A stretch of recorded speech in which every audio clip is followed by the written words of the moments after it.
The roles are reversed following UFC Fight Night 243. Renato Moicano has called for a fight versus Paddy Pimblett for months. But after his TKO of Benoit Denis on Saturday at Accor Arena in Paris, Moicano, the 1st of May 20 MMA, 12-5 UFC, was the one being called out by Pimblett 22-3 MMA, 6-0 UFC. "Let's do this," Pimblett wrote on Instagram, tagging Moicano in the caption. Upon hearing of this challenge, however, Moicano discouraged Pimblett from taking the fight if it were actually offered.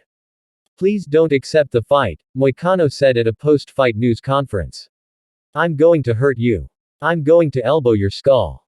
Pimblett has voiced openness in the past about fighting Moicano.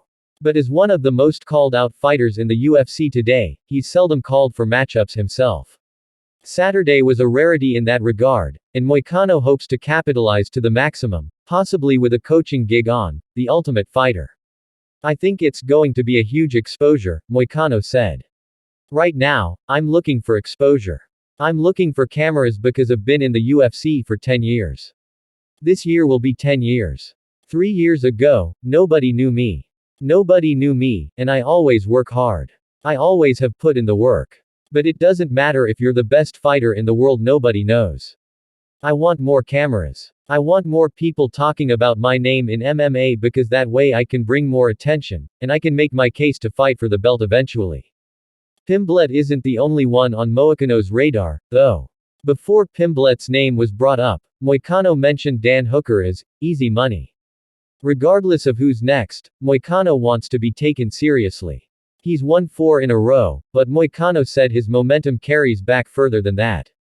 "Everybody is talking about how, now, you have 4 wins in a row. No, I have 6 wins in a row in the lightweight division," Moicano said. "I only lost to Rafael dos Anjos at 160. That's not lightweight. That's a catchweight. Go to the top 15 and see somebody with 6 wins and 5 finishes. People cannot deny me anymore. I'm 35 years old. I don't have much time, so now it's time to go. I want to beat Dan Hooker or Paddy Pimblett or somebody else and fight for the title."